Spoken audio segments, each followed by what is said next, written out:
The Long and Winding Road by Anonymous 6285. Paul closed his eyes, rubbing his temples. Not only was the road they were on giving him a headache, but it was making him feel pretty nauseous.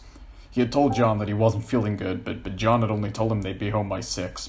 It was 11, and he really wasn't feeling like sitting down for 7 more hours. And, to top it all off, he had to piss, too. The road they were on would turn every once in a while, and he noticed that John wouldn't slow down on any of them, and they all jostled his bladder a little bit. But he didn't tell John. He knew John would only mock him, so he kept his mouth shut. But before too long, his eyes snapped open because he felt a leak escape him. He started to wriggle in his seat. "Hey, Johnny." John didn't seem to hear him. The radio was turned up all the way. Paul reaches out and turned it down. John looked over angrily. "What was that for?" Paul could tell that he was in a bad mood, and that really worried him. I've got to take a leak." "Lovely." John reached out and turned the volume back up, and Paul could feel tears stinging his eyes, but he didn't want to keep talking about it. John would stop for him eventually. He had to. So he focused his attention on the radio and not the curving road or the fullness in his bladder. He sang along quietly with it, glad that it gave him something to do. But eventually, the squirming around in his seat didn't work anymore. He had to reach down and grab himself, and that's when John noticed him. He turned off the radio and laughed. "Oh my God, Paul!" "Shut up, I told you I had to go like an hour ago and you still haven't stopped." John looked back at the road. "Never said I would." Paul groaned, but John still didn't look over at him. "Could you please stop somewhere? I can't wait very long." "I don't really want to, maybe later." Paul felt a tear roll down his cheek. Was John really being so rude to him that he wouldn't even stop? Why was he in such a bad mood? John turned the music back up, and Paul turned his face away from him to cry. He allowed himself to cry loudly because of the radio, and he squirmed a bit more and squeezed himself a little bit harder. More leaks came out of him, but he couldn't let himself piss in the car, so he willed the urge away. Another few minutes went by before he started to shake and feel more and more leaks coming out. John looked over at him and saw this and turned the radio off once again, revealing the sobbing of his friend. Paul immediately quieted, pulling his hands away from his crotch. The loss in pressure caused more leaks, and you could feel his wet underwear get even wetter, covering his face so he couldn't see the spot in his pants. "Oh God, Mac, I'm so sorry. I'll stop somewhere. Just wait a few more minutes, yeah?" "John, I don't think I can wait. I'm so sorry. I never meant for this to happen. I tried to fucking tell you, but you wouldn't listen." John sped up the car and started to look for a place to stop. "I don't see anywhere to stop." Paul could feel the dam break and a hard, fast stream of piss shot out of him. This time, it wouldn't stop.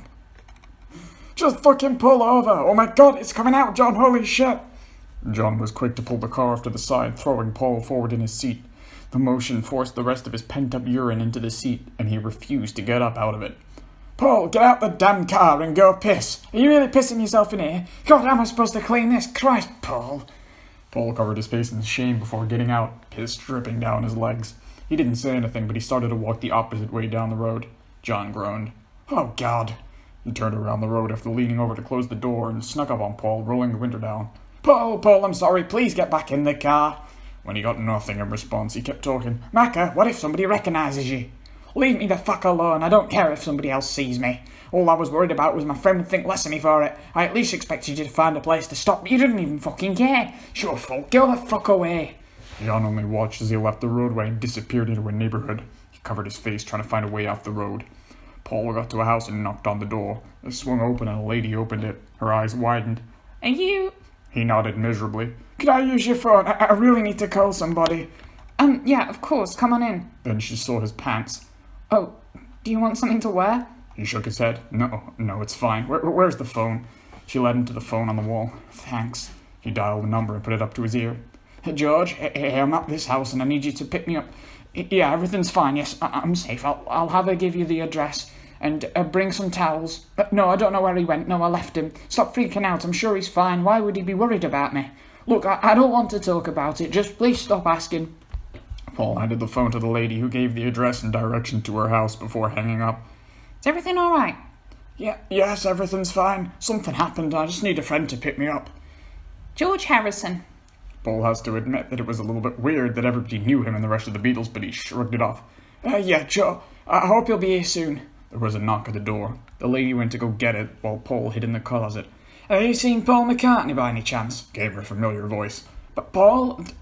John Lennon is here for you." Paul left the closet and made his way to the door. "You're an arse, Lennon. You can fucking go home. George will be here soon." Paul, I can't just leave you here. Please come back out to the car. George already called the car phone to see what was going on, and I told him you'd come home with me. I don't want to ride with you. I said sorry, and I really mean it. Please come out here. The lady turned back to him. You'd be safer with him than me, Mr. McCartney. Fine. He rolled his eyes. You fucking arse. Then he smiled and turned back to the lady. Thank you so much for letting me use your phone. No problem. Bye. The two of them left, and Paul sat in the back seat. That was dangerous what you did, Paul. Everybody knows us. You can't go off to random houses and knocking on doors. She's probably going to start saying things to people. Everyone will know. I don't care if everyone knows. They're not my friends. You are, and you knew, and you fucking ridiculed me and made me feel like it was my damn fault. You don't just do that to people, John. That's a horrible way to make people feel. It was quiet on the way back, and Paul left the car, not so much giving a shit about the front seat when they arrived. George already had clothes and a towel ready for him, and Paul could feel tears coming on when he saw it. At least he knew George would never care about it. If only John could feel the same.